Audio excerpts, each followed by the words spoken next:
amigos e seguidores do canal. Bem-vindos.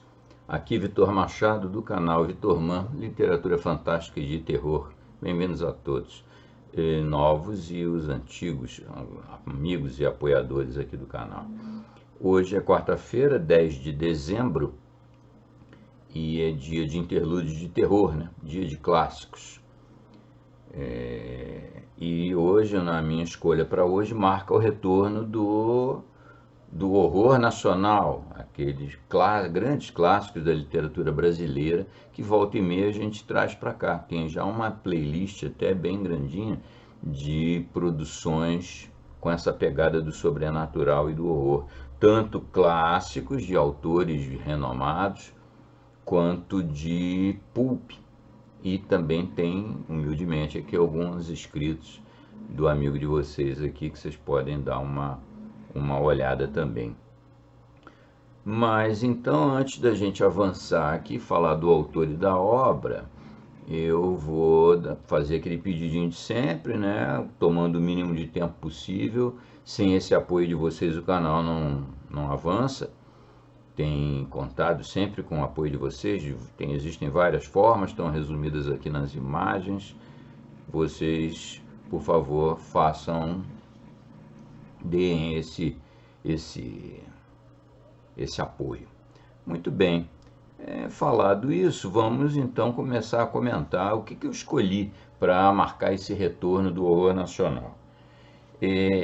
Eu escolhi um conto chamado Assombramento. Assombramento é um conto de 1898 do grande escritor brasileiro Afonso Arinos de Melo Franco. Eu vou falar então um pouquinho do Afonso Arinos, né? Afonso Arinos é um mineiro, ele nasceu em Paracatu. Paracatu é uma cidade mineira bem na divisa com o Distrito Federal. Quando ele nasceu, né, ele nasceu em 1868, Quando escreveu esse conto, ele tinha já 30 anos. Então, ele nasceu em 1868, em Paracatu, em Minas, junto ali na divisa do que é hoje o Distrito Federal, né, Brasília. Não existia nessa época, claro. O local onde ele nasceu, onde ele viveu, o início da sua vida, marca muito a obra dele, né? O Afonso Arinos, ele é um realista, né? Mas ele é um realista, eu diria que ele é um pré-realista, porque do Guimarães Rosa para frente é que a gente costuma dizer que foi uma grande onda de escritores do realismo brasileiro, né? Que refletem tanto cenários urbanos quanto cenários rurais, cenários do sertão e os diversos biomas que existem no Brasil, né? E o Afonso Arinos, ele precede essa grande onda clássica do realismo nacional. Então a gente poderia chamar ele de um pré-realista. Eu acho que fica melhor assim. Ele escreveu muito, ele não só foi escritor, como ele foi jurista, ele foi político também, ele foi professor, ele é um cara das letras, um cara da produção intelectual, muito renomado, muito famoso.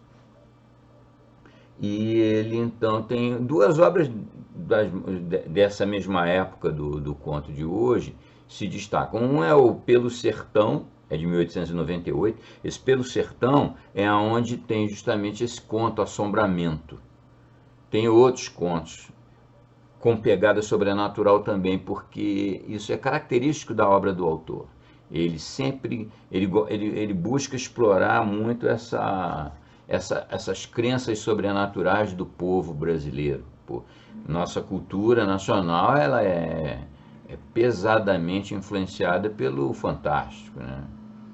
E ele sempre, como ele explora muito esse aspecto do povo, do como vive o povo brasileiro, maiormente no interior. Ele é especializado no sertão mineiro goiano, né? Porque ali é mais ou menos não tem grande distinção, e na época dele também não, era o grande sertão, né? O sertão das Minas Gerais e invadindo por Goiás adentro, né? e pela área que hoje é o Distrito Federal. Então aquele ambiente ali, ele está presente em muitas das obras do Afonso Arinos. Então esse Pelo Sertão, que o nome já diz tudo, né? São histórias ambientadas no sertão de Minas, e depois tem uma outra coletânea que já é de 1905, são de histórias, aí me escapa aqui agora o nome da coletânea. Histórias e Paisagens, é isso aí. Histórias e Paisagens de 1905, também muito interessante, já é uma fase posterior da obra dele, mas ainda muito marcada pela narração, pelo pictórico do nosso interior, né? Do sertão brasileiro, sertão mineiro especificamente, né? Ele tem outros contos, como eu disse ainda agora, da obra dele. É muito frequente essa pegada sobrenatural, mas é sempre focando as crenças populares. É frequente se alternar com uma explicação racional do fenômeno, né? O conto de hoje não é bem exatamente assim, porque afinal não acontece uma coisa que requeira uma explicação científica, né? Fica logo claro o que aconteceu. O bacana desse conto, Assombramento, é o ambiente sobrenatural até prova em contrário, né? O jeito com que ele descreve, a prosa dele é muito bacana, meio que vai estabelecendo um contraponto entre uma forma culta de falar e um falar com sabor popular, um sabor sertanejo. Vocês vão certamente gostar. É cheio de termos muito específicos, termos do jargão sertanejo, mas que não requer nenhum glossário, nem está interrompendo a narrativa para explicar, porque fica claro o que significa os termos pelo próprio fluir da narração. Então, o conto é a chegada de uma tropa num local que ele vai parar para descansar. Ele tem uma tapera, uma casa abandonada, sobre a qual existe a fama, né, de ser uma casa assombrada. E o chefe da tropa, muito corajoso e tal, ele resolve que vai pernoitar. Vejam que é típico e clássico, isso tem em diversas literaturas pelo mundo. Tem no Blackwood, por exemplo, tem vários casos desse tipo aí. Só que não com o sabor, obviamente não com o sabor sertanejo, né, que tem no Afonso Arinos. Mas então o chefe da tropa, ele resolve parar lá, e aí acontece algumas coisas com ele. É muito bacana, principalmente a descrição dele dentro da casa, ele sozinho na escuridão e tal. É muito legal, é um conto bem bacana. Uma coisa que eu queria comentar desse conto, nem ia falar, já ia até encerrar, mas é um conto que tem, você não vai ver isso muito nas resenhas, mas é a composição da tropa. Isso também nada tem a ver com fantástico e terror, mas a composição da tropa, os caras que trabalham, os peões, né? É interessante como ele resolveu pintar, claramente essa foi a intenção dele. Tem um cara que, pelo nome, você vê que ele é do sul, tem um cara que vem do norte, tem um cara que é nordestino, tem um cara que é mineiro. Ele meio que fez ali isso é só interessante para vocês prestarem atenção na narrativa. Ele fez meio que uma paleta de tipos brasileiros, todos na mesma tropa. Era isso aí que eu tinha para vocês hoje nesse retorno do nosso horror brasileiro ao canal Vitor Mann Literatura Fantástica de Terror. É isso aí, abraço a todo mundo, fiquem bem e curtam Assombramento, 1898, um conto de Afonso Arinos de Melo Franco. Assombramento, 1898, Afonso Arinos. História do sertão. À beira do caminho das tropas, num tabuleiro grande onde cresciam a canela dema e o pau santo, havia uma tapera. A velha casa assombrada, com grande escadaria de pedra levando ao alpendre, não parecia desamparada. O viandante a avistava de longe, com a capela ao lado e a cruz de pedra lavrada, enegrecida, de braços abertos, em prece contrita para o céu.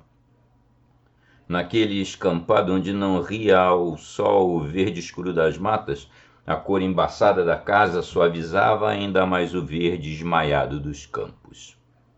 E quem não fosse vaqueano naqueles sítios iria, sem dúvida, estacar diante da grande porteira escancarada, inquirindo qual o motivo por que a gente da fazenda era tão esquiva que nem ao menos aparecia à janela quando a cabeçada da madrinha da tropa, carrilhonando à frente dos lotes, guiava os cargueiros pelo caminho afora. Entestando com a estrada o largo rancho de telha com grandes esteios de aroeira e mourões cheios de argolas de ferro, abria-se ainda distante da casa, convidando o viandante a abrigar-se nele. No chão havia ainda uma trempe de pedra com vestígios de fogo, e daqui e dacolá, no terreno acamado e liso, espojadouros de animais vagabundos. Muitas vezes os cargueiros das tropas, ao darem com o rancho, trotavam para lá, esperançados de pouso, bufando, atropelando-se, batendo uns contra os outros as cobertas de couro cru. Entravam pelo rancho adentro, apinhavam-se, giravam impacientes à espera da descarga, até que os tocadores a pé, com as longas toalhas de crivo enfiadas no pescoço, falavam à mulada, abrigando-a a ganhar o caminho. Por que seria que os tropeiros, ainda em risco de forçarem as marchas e aguarem a tropa, não pousavam aí?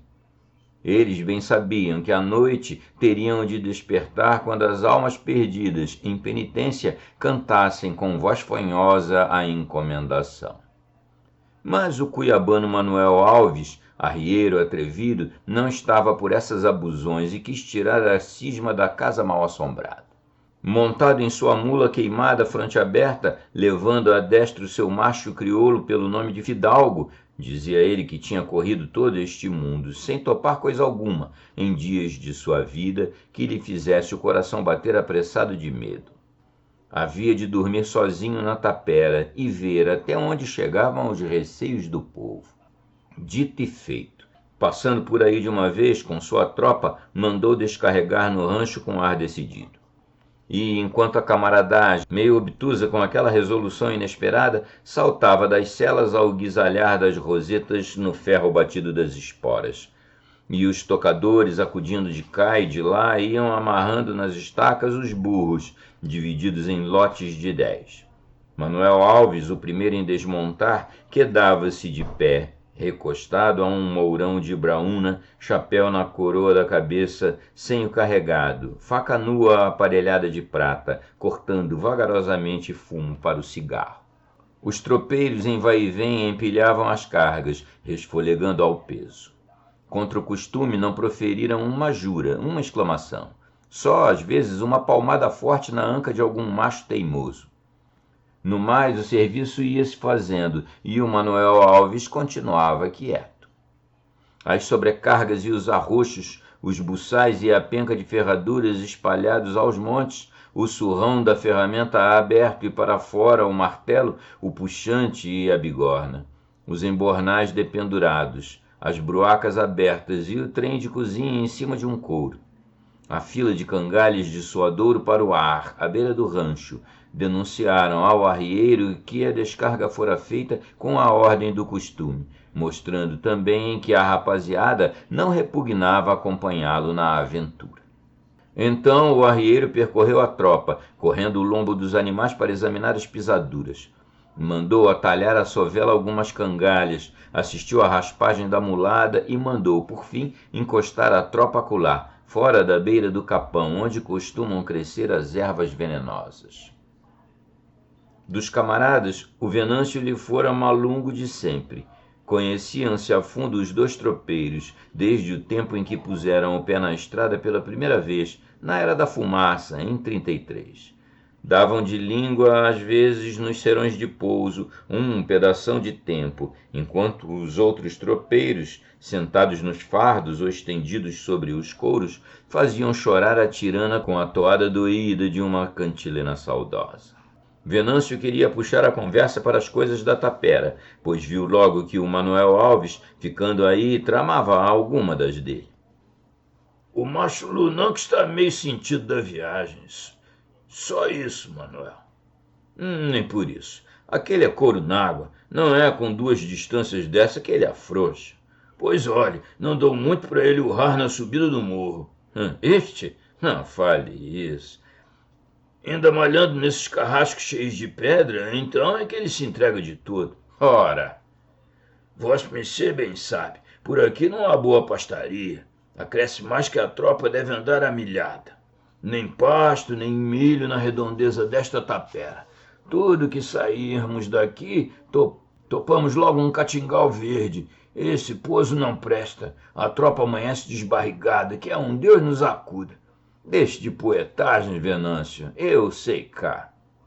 Vossa Mercê pode saber, eu não duvido disso, mas na hora da coisa feia, quando a tropa pegar e arriar a carga pela estrada, é um vira-teimão. E Venâncio para aqui, Venâncio para acolá. Manuel deu um muxoxo. Em seguida levantou-se de um surrão onde estivera sentado durante a conversa e chegou à beira do rancho, olhando para fora. Cantarolou umas trovas e, voltando-se de repente para o Venâncio, disse: Vou dormir na tapera. Sempre quero ver se a boca do povo fala a verdade uma vez. Está aí. Não temos E nem P. Puxe para fora a minha rede. Já vou, patrão. Não precisa falar 2 vezes. E daí a pouco veio com a rede cuiabana bem tecida, bem rematada por longas franjas pendentes. Que é que Vossa Mercê determina agora? Vá lá à tapera enquanto é dia e arme a rede na sala da frente. Enquanto isso, aqui também se vai cuidando do jantar.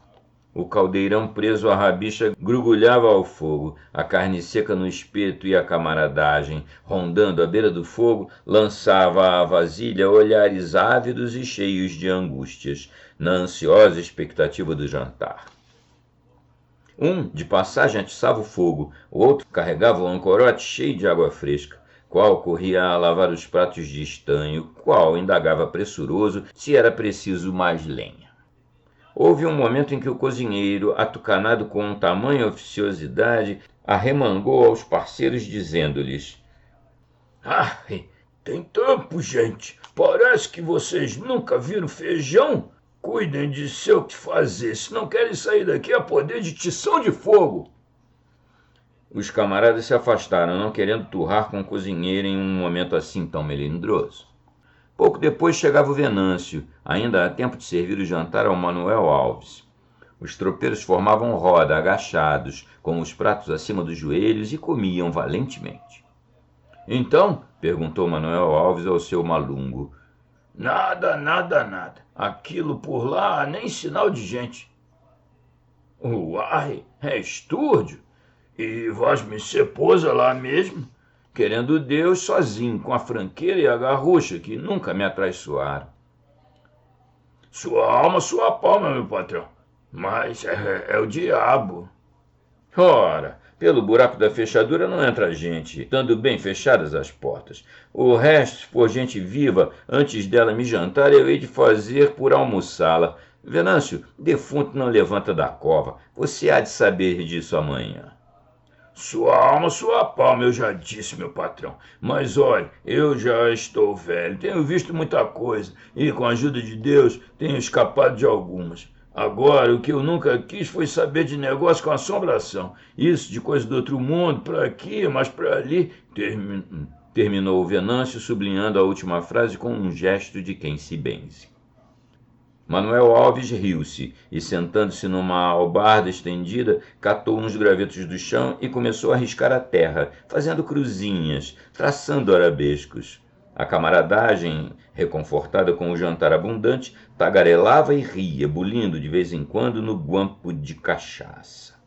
Um deles ensaiava um rasgado na viola e o outro, namorado, talvez, encostado ao esteio do rancho, olhava para longe, encarando a barra do céu de um vermelho esfumaçado e, falando baixinho, com a voz tremente, a sua amada distante.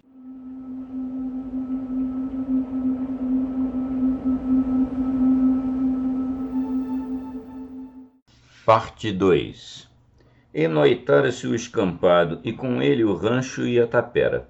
O rolo de cera, há pouco aceso e pregado ao pé direito do rancho, fazia uma luz fumarenta. Embaixo da tripeça o fogo estalava ainda. De longe vinham aí morrer as vozes do sapo-cachorro que latia lá num brejo afastado, sobre o qual os vagalumes teciam uma trama de luz vacilante. De cá se ouviam o resfolegar da mulada pasteando, espalhada pelo campo, e o cincerro da madrinha, badalando compassadamente aos movimentos do animal, sonorizava aquela grave extensão erma. As estrelas, em divina faceirice, furtavam o brilho às miríades dos tropeiros, que, tomados de langor, banzavam-se estirados nas caronas, apoiadas as cabeças nos seringotes, com o rosto voltado para o céu. Um dos tocadores, rapagão do Ceará, pegou a tirar uma cantiga, e pouco a pouco todos aqueles homens errantes, filhos dos pontos mais afastados desta grande pátria, sufocados pelas mesmas saudades, unificados no mesmo sentimento de amor à independência, irmanados nas alegrias e nas dores da vida em comum, responderam em coro, cantando o estribilho. A princípio, timidamente, as vozes meio veladas deixaram entreouvir os suspiros, mas, animando-se, a solidão foi se enchendo de melodia. Foi se povoando de sons dessa música espontânea e simples, tão bárbara e tão livre de regras, onde a alma sertaneja soluça ou geme, campeia vitoriosa ou ruge traiçoeira, irmã gêmea das vozes das feras, dos roncos da cachoeira, do murmúrio suave do arroio, do gorjeio delicado das aves e do tétrico fragor das tormentas. O idílio ou a luta, o romance ou a tragédia viveram no relevo extraordinário desses versos mutilados, dessa linguagem brutesca da tropeirada. E, enquanto um deles, rufando um sapateado, gracejava com os companheiros, lembrando os perigos da noite nesse ermo consistório das almas penadas, outro, o Joaquim Pampa, lá das bandas do Sul, interrompendo a narração de suas proezas na campanha, quando corria à cola da bagualada, girando as bolas no punho erguido, fez calar os últimos parceiros, que ainda acompanhavam nas cantilenas o cearense peitudo, gritando-lhes: "Xé, povo, tá chegando a hora!" O último estribilho: "Deixa estar o jacaré, a lagoa de secar." Expirou magoado na boca daqueles poucos amantes resignados que esperavam um tempo mais feliz, onde os corações duros das morenas ingratas amolecessem para seus namorados fiéis. "Deixa estar o jacaré, a lagoa de secar." O tropeiro apaixonado, rapazinho esguio de olhos pretos e fundos, que contemplava absorto a barra do céu ao cair da tarde, estava entre estes. E quando emudeceu a voz dos companheiros ao lado, ele concluiu a quadra com essas palavras, ditas em tom de fé profunda, como se evocasse mágoas longo tempo padecidas: "Rio Preto há de dar val até pra cachorro passar." "Tá chegando a hora." "Hora de quê, Joaquim?" "De aparecerem as almas perdidas. Vamos acender as fogueiras em roda do rancho." Nisto apareceu Venâncio, cortando-lhes a conversa: "Gente, o patrão já está na tapera. Deus permita que nada lhe aconteça, mas vocês sabem, ninguém gosta desse pouso aqui, é mal assombrado." "Escute, tio Venâncio, a rapaziada deve também vigiar a tapera, pois nós havemos de deixar o patrão sozinho. Que se há de fazer? Ele disse que queria ver com seus olhos e havia de ir só, porque a assombração não aparece, senão a uma pessoa que mostra coragem. O povo diz que mais de um tropeiro animoso quis ver a coisa de perto, mas no dia seguinte os companheiros tinham de trazer defunto para o rancho, porque dos que dormem lá não escapa nenhum." "Qual, homem? Isso também não. Quem conta um conto acrescenta um ponto. Eu cá não vou me fiando muito na boca do povo, por isso é que não gosto de pôr sentido nessas coisas." A conversa tornou-se geral e cada um contou um caso de coisa do outro mundo. O silêncio e a solidão da noite, realçando as cenas fantásticas das narrações de há pouco, filtraram nas almas dos parceiros menos corajosos, como terror pela iminência das aparições. E foram se amontoando a um canto do rancho, rentes uns aos outros, de armas aperradas a alguns e olhos esbugalhados para o indeciso da treva. Outros, destemidos e gabolas, diziam alto: Cá pra mim, o defunto que me tentar morre 2 vezes. Isso tão certo como sem dúvida. E espreguiçavam-se nos couros estendidos, bocejando de sono. Súbito, ouviu-se um gemido agudo, fortíssimo, atroando os ares como o último grito de um animal ferido de morte. Os tropeiros pularam dos lugares, precipitando-se confusamente para a beira do rancho. Mas o Venâncio acudiu logo, dizendo: Até aí vou eu, gente. Dessas almas eu não tenho medo. Já sou vaquiano velho e posso contar. São as antas sapateiras no cio. Disso a gente ouve poucas vezes, mas ouve. Vocês têm razão. Dá medo. E os paquidermes, ao darem com o fogo, dispararam, galopando pelo capão adentro.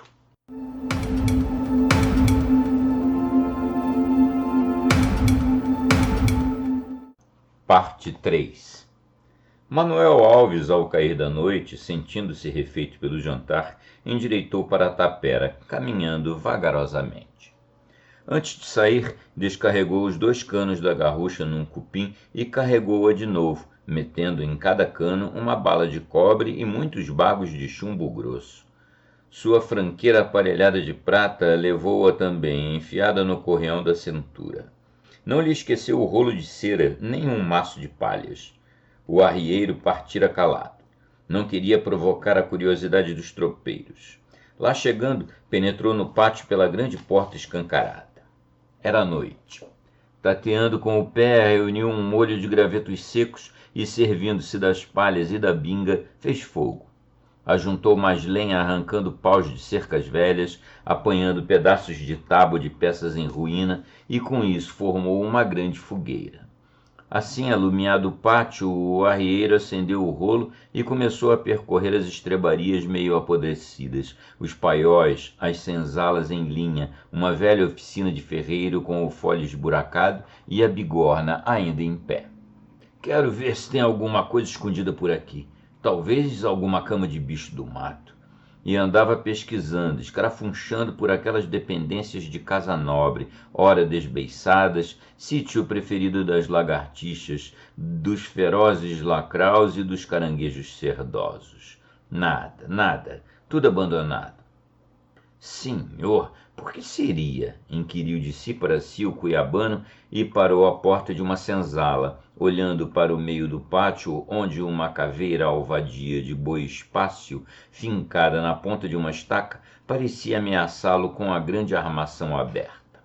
Encaminhou para a escadaria que levava ao alpendre e que se abria em 2 escadas, de um lado e de outro, como 2 lados de um triângulo, fechando no alpendre o seu vértice. No meio da parede, erguida sobre a sapata, uma cruz de madeira negra avultava. Aos pés dessa, cavava-se um tanque de pedra, bebedouro do gado da porta, noutro tempo. Manuel subiu cauteloso e viu a porta aberta com a grande fechadura sem chave, uma tranca de ferro caída e um espeque de madeira atirado a 2 passos no assoalho.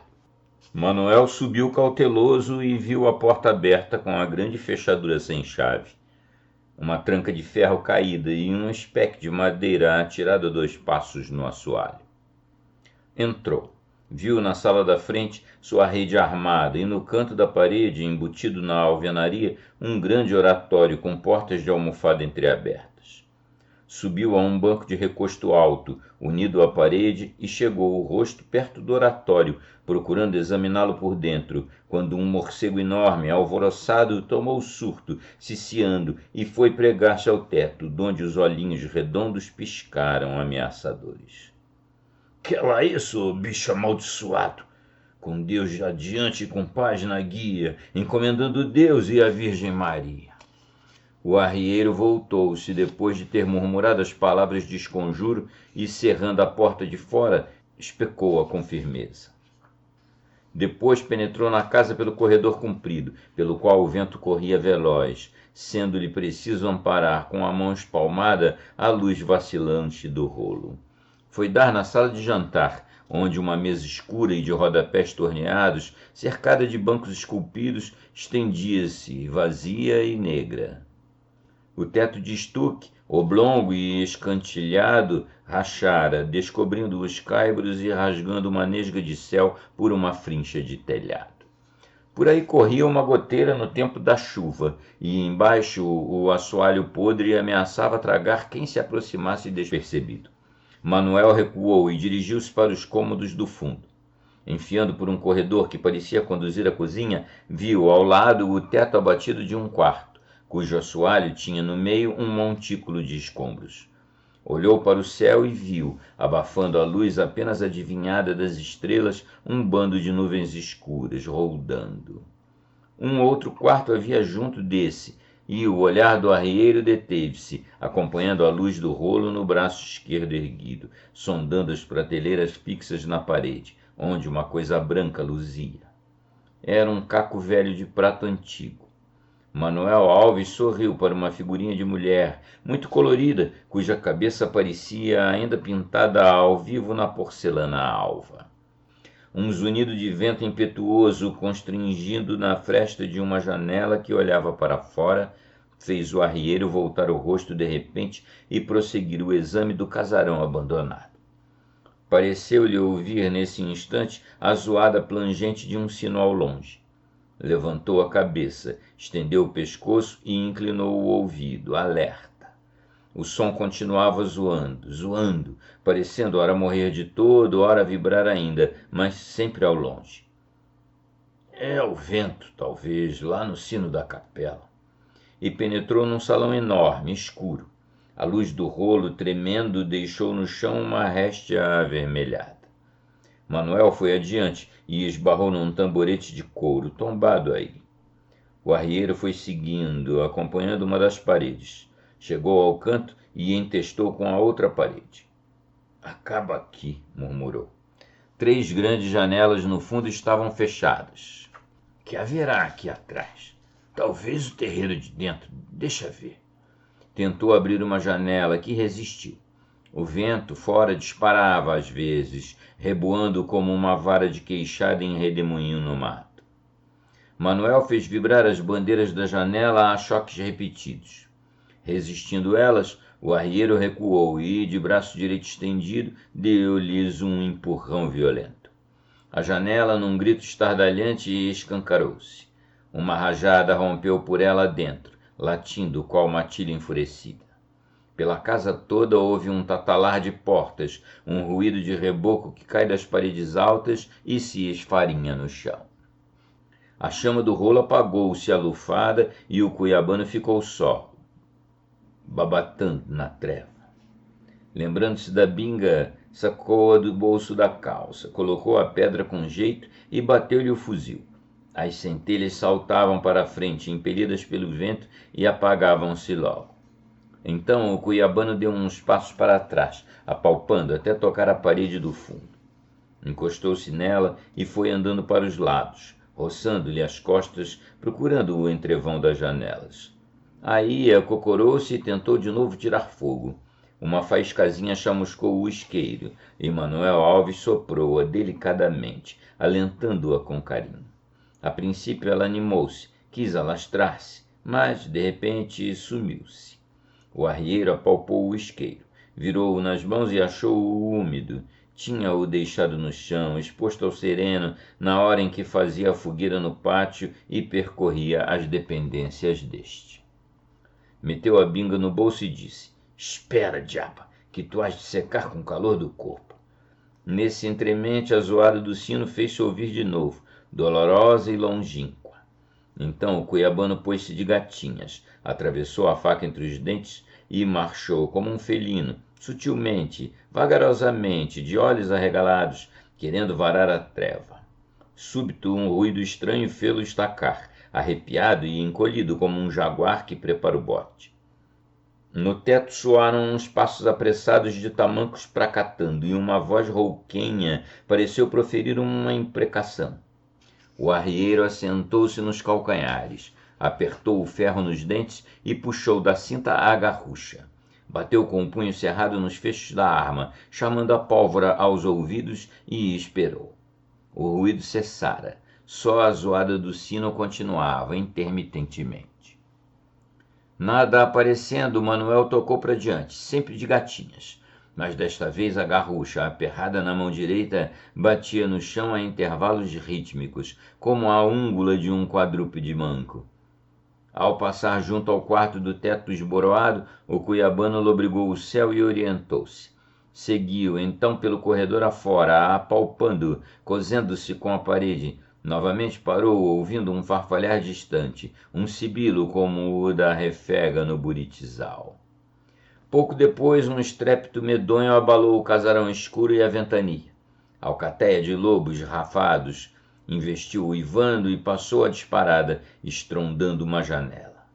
Saindo por aí, voltaram de novo os austros furentes, perseguindo-se, precipitando-se, zunindo, gargalhando sarcasticamente pelos salões vazios.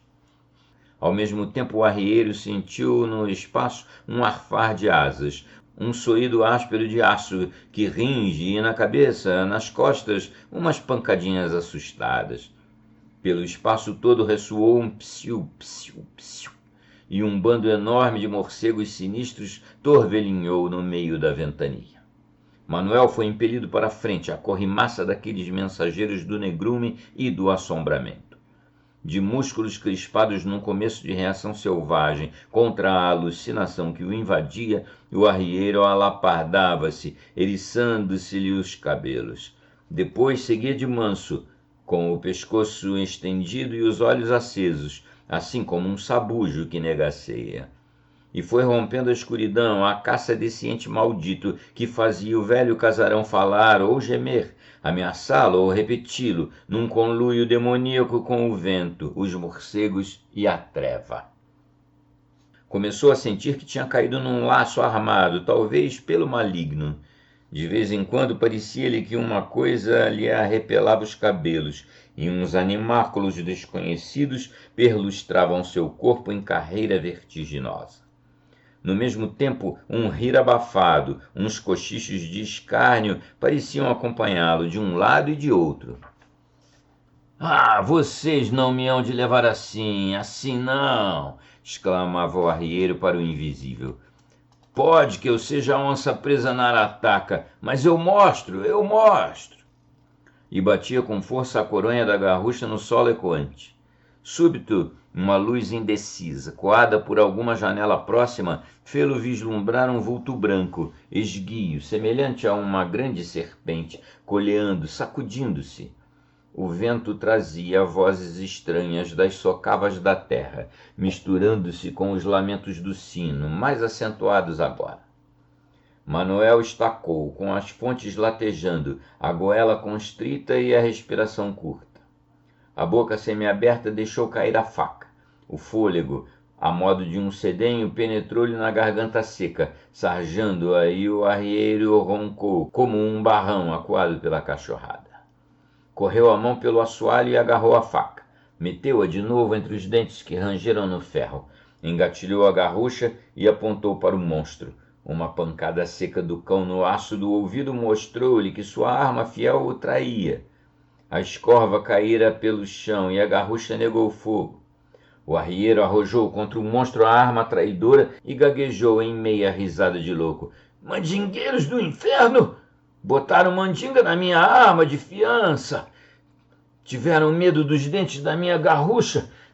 Mas vocês hão de conhecer um homem, sombrações do demônio!" De um salto arremeteu contra o inimigo. A faca, vibrada com um ímpeto feroz, ringiu numa coisa e foi enterrar a ponta na tábua do assoalho, onde o sertanejo, apanhado pelo meio do corpo num laço forte, tombou pesadamente. A queda assanhou-lhe a fúria, e o arrieiro, erguendo-se de um pulo, rasgou numa facada um farrapo branco que ondulava no ar. Deu-lhe um bote e estrincou nos dedos um como tecido grosso. Durante alguns momentos ficou no lugar, hirto, suando, rugindo. Pouco a pouco foi correndo a mão cautelosamente, tateando aquele corpo estranho que seus dedos arrochavam. Era um pano, de sua rede talvez, que o Venâncio armara na sala da frente. Neste instante pareceu-lhe ouvir chascos de mofa nas vozes do vento e nos assovios dos morcegos. Ao mesmo tempo percebia que o chamavam lá dentro. Manuel! Manuel! Manuel! Em frases tartamudeadas. O arrieiro avançou como um possesso, dando pulos, esfaqueando sombras que fugiam. Foi dar na sala de jantar, onde, pelo rasgão do telhado, pareciam descer umas formas longas, esvoaçando, e uns vultos alvos em que por vezes pastavam chamas rápidas, dançavam-lhe diante dos olhos incendiados. O arrieiro não pensava mais. A respiração se lhe tornara estertorosa. Horríveis contrações musculares repuxavam-lhe o rosto e ele, investindo as sombras, uivava. Traiçoeiras! Eu queria carne para rasgar com esse ferro. Eu queria osso para esmigalhar num morro. As sombras fugiam. Exploravam-se as paredes em ascensão rápida, iluminando-lhe subitamente o rosto, brincando-lhe um momento nos cabelos arrepiados ou dançando-lhe na frente. Era como uma chusma de meninos endemoniados a zombarem dele, puxando-o daqui, beliscando-o dacolá, assolando-o como a um cão de rua. O arrieiro dava saltos de tigre, arremetendo contra o inimigo nessa luta fantástica. Rangia os dentes e parava depois, ganindo como a onça esfaimada a que se escapa presa. Houve um momento em que uma coreia demoníaca se concertava ao redor dele, entre uivos, guinchos, risadas ou gemidos. Manuel ia recuando, e aqueles círculos infernais o iam restringindo. As sombras giravam correndo, precipitando-se, entrando numa porta, saindo noutra, esvoaçando, rojando no chão ou saracoteando desenfreadamente. Um longo soluço despedaçou-lhe a garganta num ai sentido e profundo, e o arrieiro deixou cair pesadamente a mão esquerda espalmada num portal, justamente quando um morcego, que fugia amedrontado, lhe deu uma forte pancada no rosto. Então Manuel pulou novamente para diante, apertando nos dedos o cabo da franqueira fiel. Pelo rasgão do telhado, novas sombras desciam, e algumas, quedas, pareciam dispostas a esperar o embate. O arrieiro rugiu. Eu mato! Eu mato! Mato! E acometeu como de alucinado aqueles entes malditos. De um foi cair no meio das formas impalpáveis e vacilantes. Fragor medonho se fez ouvir. O assoalho podre cedeu o barrote. Ruído de cupins baqueou sobre uma coisa e desmoronava embaixo da casa. O corpo de Manuel, tragado pelo buraco que se abriu, precipitou-se e tombou lá embaixo. Ao mesmo tempo, um som vibrante de metal, um tilintar como de moedas, derramando-se pela fenda uma frasqueira que se racha, acompanhou o baque do corpo do arrieiro. Manuel lá no fundo, ferido, ensanguentado, arrastou-se ainda, cravando as unhas na terra como um urural golpeado de morte. Em todo o corpo estendido com o ventre na terra, perpassava-lhe ainda uma crispação de luta. Sua boca proferiu ainda, eu mato, mato, mato. E um silêncio trágico pesou sobre a tapera.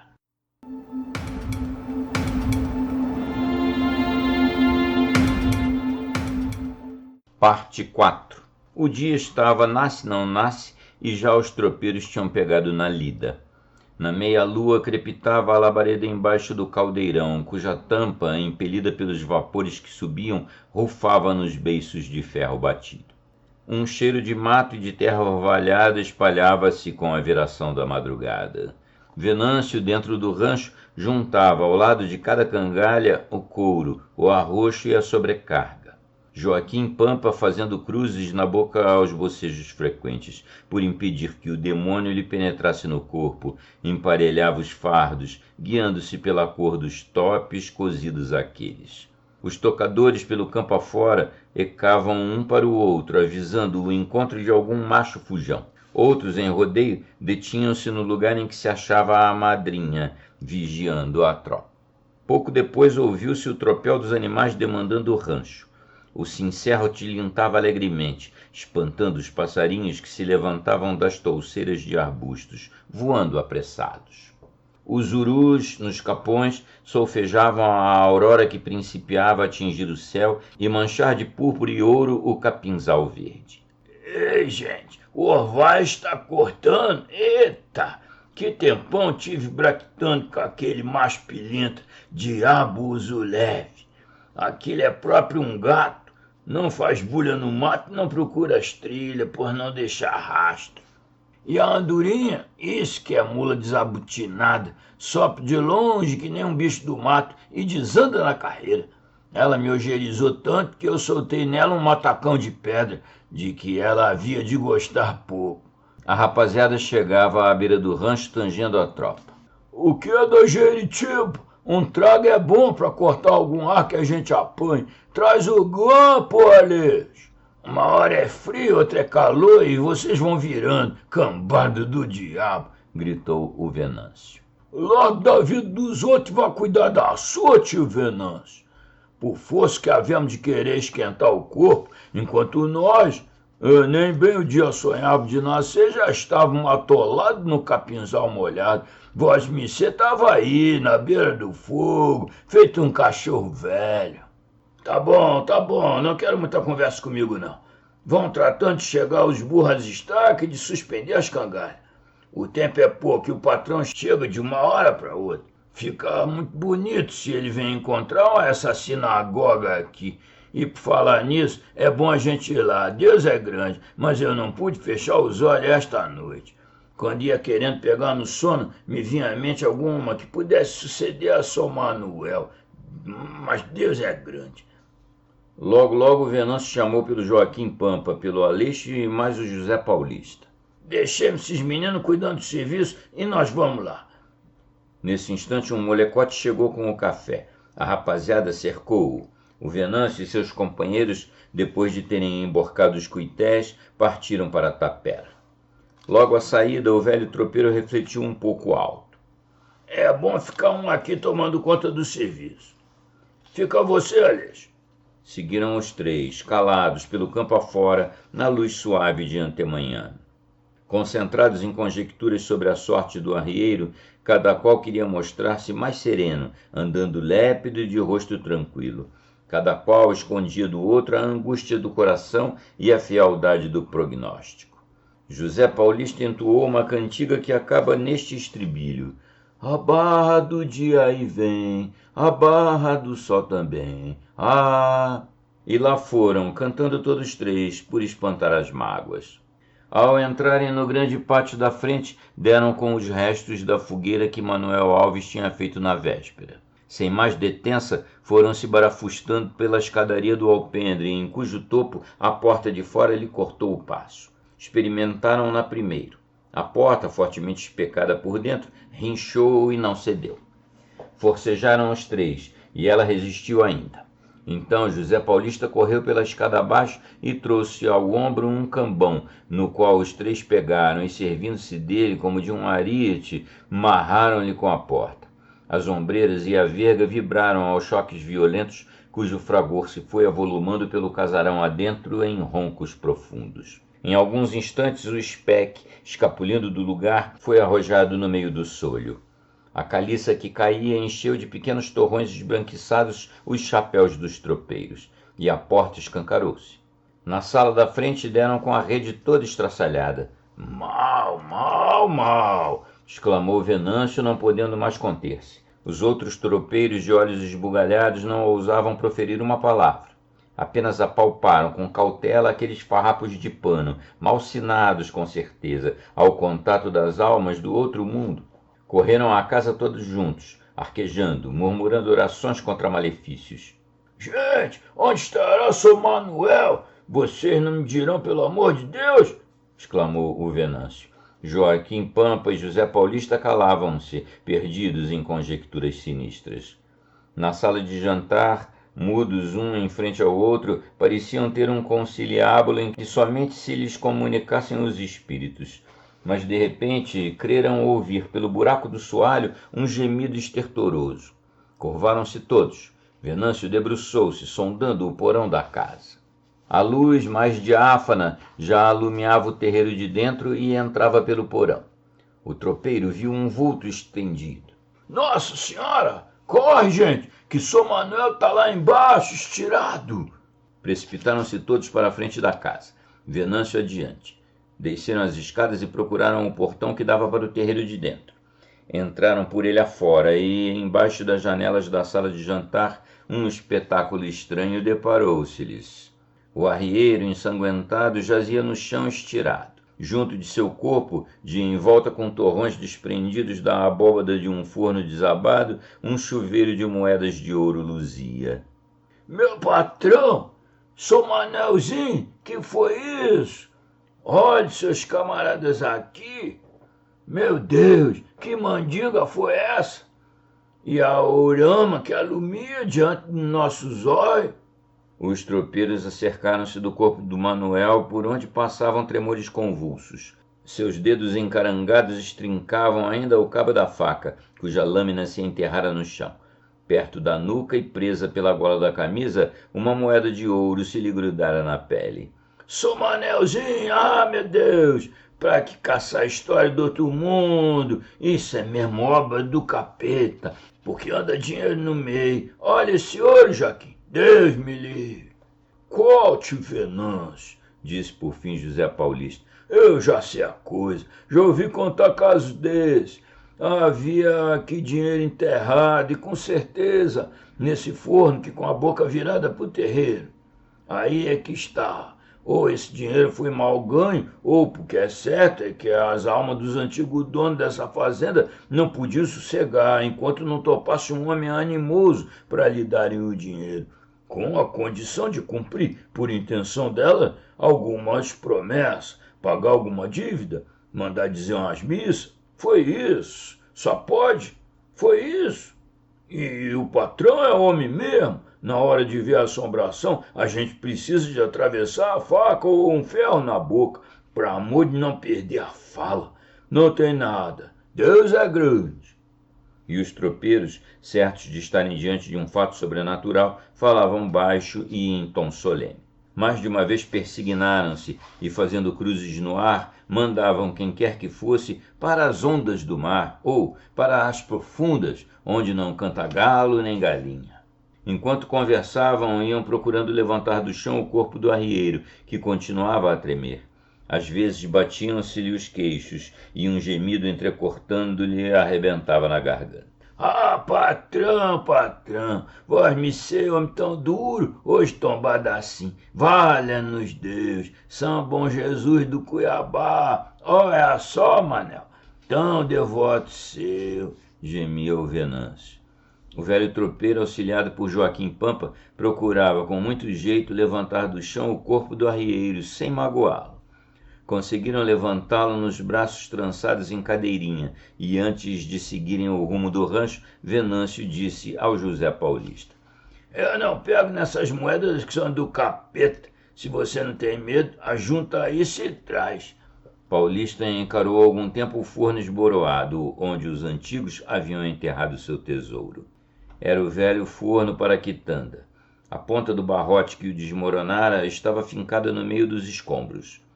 O tropeiro olhou para cima e viu, no alto, bem acima do forno, o buraco do assoalho por onde caíra o Manuel. É alto deveras, que tombo, disse de si para si. Que há de ser do patrão. Quem viu assombração ficar muito tempo sem poder encarar a luz do dia. Qual? Esse dinheiro há de ser de pouca serventia. Pra mim eu não quero. Deus me livre. Então é que eu tava pegado com essas almas de outro mundo? Nem é bom pensar. O forno estava levantado junto de um pilar de pedra, sobre o qual uma viga de aroeira se erguia, suportando a madre. De cá se via a fila dos barrotes estendendo-se para a direita, até ao fundo escuro. José Paulista começou a catar as moedas e encher os bolsos da calça. Depois de cheios estes, tirou do pescoço seu grande lenço de cor e, estendendo-o no chão, foi enchendo também. Dobrou as pontas em cruz e amarrou-as fortemente. Escarafunchando os escombros do forno, achou mais moedas e, com essas, encheu o chapéu. Depois partiu, seguindo os companheiros que já iam longe, conduzindo vagarosamente o arrieiro. As névoas volateantes fugiam impelidas pelas auras da manhã. Sós, alguns capuchos pairavam, muito baixos nas depressões do campo, ou adejavam nas cúpulas das árvores. As sombras dos 2 homens que carregavam o ferido traçaram no chão uma figura estranha de monstro. José Paulista, estugando o passo, acompanhava com os olhos o grupo que o precedia de longe. Houve um instante em que um pé de vento arrancou ao Venâncio o chapéu da cabeça. O velho tropeiro voltou-se vivamente. O grupo oscilou um pouco, consertando nos braços o ferido. Depois pareceu a José Paulista que o Venâncio lhe fazia um aceno. Apanhasse do chapéu? Aí chegando, José Paulista arreou no chão o ouro, pôs na cabeça o chapéu de Venâncio e, levantando de novo a carga, seguiu o caminho afora. À beira do rancho, a tropa bufava, escarvando a terra, abicando as orelhas, relinchando à espera do milho que não vinha. Alguns machos malcriados entravam pelo rancho adentro, de focinho estendido, cheirando os embornais. Às vezes ouvia-se um grito: "Toma, diabo!" E um animal espiritava para o campo atacado de um tropeiro. Quando lá do rancho se avistou o grupo onde vinha o arrieiro, correram todos. O cozinheiro, que vinha do olho d'água com o odre às costas, atirou com ele ao chão e disparou também. Os animais, já amarrados, espantando-se, escoravam nos cabrestos. Bem depressa a tropeirada cercou o grupo. Reuniram-se em mó, proferiram exclamações, benziam-se, mas logo alguém lhes impôs silêncio, porque voltaram todos, recolhidos, com os rostos consternados. O Aleixo veio correndo na frente para armar a rede de tucum que ainda restava. Foram chegando e José Paulista chegou por último. Os tropeiros olharam com estranheza à carga que este conduzia. Ninguém teve, porém, coragem de fazer uma pergunta. Contentaram-se com interrogações mudas. Era o sobrenatural ou era a obra dos demônios? Para que saber mais? Não estava naquele estado o pobre do patrão? O ferido foi colocado na rede havia pouco armada. Um dos tropeiros chegou com uma bacia de salmoura. Outro, correndo do campo com um molho de arnica, pisava a planta para extrair-lhe o suco. Venâncio, com um pano embebido, banhava as feridas do arrieiro, cujo corpo vibrava, então, fortemente. Os animais olhavam curiosamente para dentro do rancho, afilando as orelhas. Então Venâncio, com a fisionomia decomposta numa apoiadura de lágrimas, exclamou aos parceiros: "Minha gente, aqui nesse deserto, só Deus Nosso Senhor. É hora, meu povo." E ajoelhando-se de costas para o sol que nascia, começou a entoar um "Senhor Deus, ouvi minha oração e chegue a vós o meu clamor." E trechos de salmos que aprendera em menino, quando lhe ensinaram a ajudar a missa, afloraram-lhe a boca. Os outros tropeiros ficaram se ajoelhando todos atrás do velho parceiro que parecia transfigurado. As vozes foram subindo, plangentes, desconcertadas, sem que ninguém compreendesse o que dizia. Entretanto, parecia haver uma ascensão de almas, um apelo fremente em excelsis, na fusão dos sentimentos desses filhos do deserto. Ou era, vez, a própria voz do deserto, mal ferido com as feridas de seu irmão e companheiro, o fogoso cuiabano. De feito, não pareciam mais homens que cantavam, era um só grito de angústia, um apelo de socorro, que do seio largo do deserto às alturas infinitas. "Meu coração está ferido e seco como a erva. Fiz-me como a coruja que se esconde na solidão. Atendei propício à oração do desamparado, e não desprezeis sua súplica." E assim, em frases soltas, ditas por palavras não compreendidas, os homens errantes exalçaram sua prece com as vozes robustas de corredores dos escampados. Inclinados para a frente, com o rosto baixado para a terra, as mãos batendo nos peitos fortes, não pareciam dirigir uma oração humilde de pobrezinhos ao manso e compassivo Jesus, senão erguer um hino de glorificação ao Agios Íschiros, ao formidável Sanctus Sanctus Dominus Deus Sabaoth. Os raios do sol nascente entravam quase horizontalmente no rancho, aclarando as costas dos tropeiros, esflorando-lhes as cabeças com fulgurações trêmulas. Parecia o próprio Deus Formoso, o Deus forte das tribos e do deserto, aparecendo num fundo de apoteose e lançando uma mirada do alto de um pórtico de ouro, lá muito longe, àqueles que, prostrados em terra, chamavam por ele. Os ventos matinais começaram a soprar mais fortemente, remexendo o arvoredo do capão, carregando feixes de folhas que se espalhavam do alto. Uma ema, abrindo as asas, galopava pelo campo, e os tropeiros, no meio de uma inundação de luz, entre o canto das aves despertadas e o resfolegar dos animais soltos que iam fugindo da beira do rancho, derramavam sua prece pela amplidão imensa. Súbito, Manuel, soerguendo-se num esforço desesperado, abriu os olhos vagos e encendidos de delírio.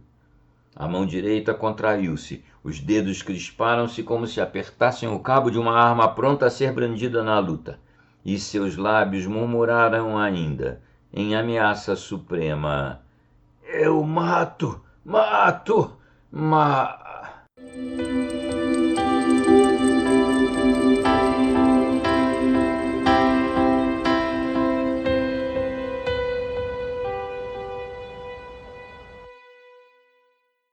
Bem, amigos, espero que tenham gostado. Temos aqui na página final da postagem umas sugestões de novos contos do Círculo Lovecraft, do Mito Cthulhu, e também os grandes clássicos do horror já narrados aqui no canal. E caso vocês tenham gostado muito, considerem a hipótese de ajudar o desenvolvimento do projeto aqui do canal, entrando para membros. Um abraço, até mais!